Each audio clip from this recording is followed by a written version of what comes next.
एक ऋषि के लिए वेश्या बनी महान राजा की बेटी। आज की कहानी पुराने काल के दौरान चंद्रवंश के जन्मे राजा ययाति की पुत्री माधवी की है।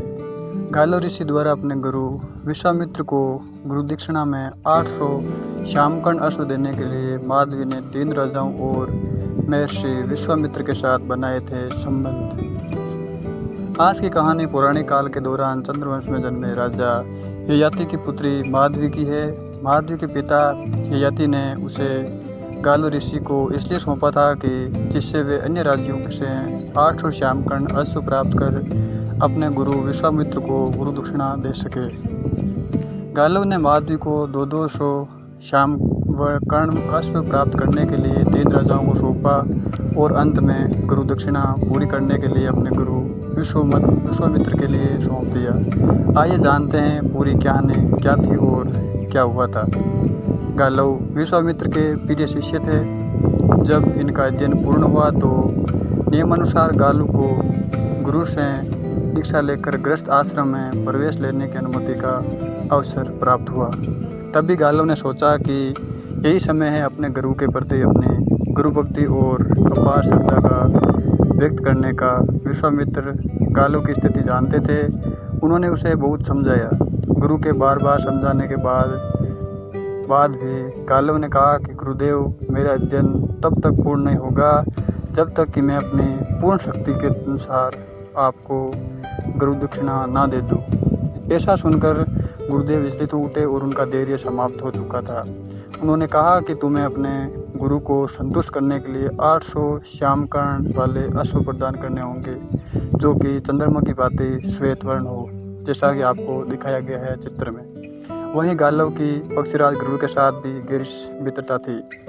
पक्षीराज गरुड़ गालो के साथ वैसे ही 800 श्यामकर्ण वाले श्वेत अश्व ढूंढने निकल पड़े। गरुड़ पर बैठकर संपूर्ण भूमंडल की परिक्रमा करने के बावजूद गालो को वैसे अश्व नहीं मिले। तब गरुड़ ने गालो को महाराज ययाति की शरण में जाने की सलाह दी। महाराज ययाति का धरती के राजाओं में अत्यंत सम्मान था। जब महाराज ययाति को ऋषि गालो और गरुड़ के आने की सूचना मिली तो वे उनका स्वागत करने के लिए द्वार पर पहुंचे।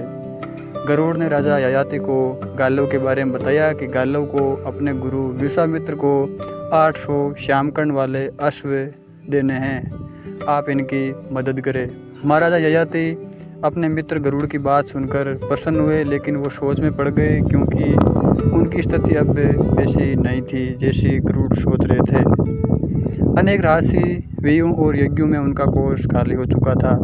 तब उन्होंने अपनी पुत्री माधवी को समर्पित करते हुए कहा कि मेरी पुत्री दिव्य गुणों से अलंकृत है। मेरी पुत्री को लेकर आप अन्य राजाओं के पास जाइए, जैसा कि आपको चित्र में दिखाया गया है।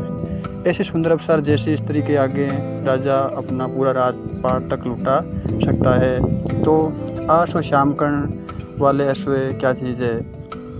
परंतु मेरी एक प्रार्थना है कि आप 800 अश्व पूर्ण होते ही आप मेरी कन्या मुझे लौटा दे। माधवी को लेकर गालो और गरुड़ सबसे पहले अयोध्या के राजा हर्यश्वर के पास गए। राजा हर्यश्वर ने कहा कि मेरे पास तो 200 अश्व ही है और मैं उन्हें देने को तैयार हूँ, लेकिन मुझे माधवी से एक पुत्र चाहिए। गालो और गरुड़ 1 साल के लिए माधवी को राजा हर्यश्वर के पास छोड़कर लौट आए। 1 साल बाद जब राजा ने उन्हें 200 अश्व दिए और माधवी को लौटाया तो वे कुछ समय के लिए अश्व वहीं छोड़कर दूसरे राजा काशीराज, तीसरे देवदास और चौथे भोजराज उसी नर के पास गए। और उसी प्रकार उन राजाओं ने भी यही शर्त रखी थी कि उन्हें एक एक संतान की प्राप्ति चाहिए माधवी से।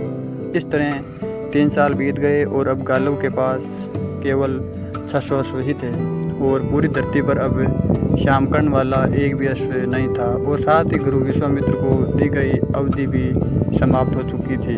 अब गरुड़ गालो और माधवी ऋषि विश्वामित्र के पास पहुंचे और उन्हें 600 श्यामकर्ण अश्व देते हुए कहा कि गुरुदेव, आप इन्हें स्वीकार करें और बाकी 200 अश्वों के शुल्क के स्थान पर माधवी को स्वीकार करें।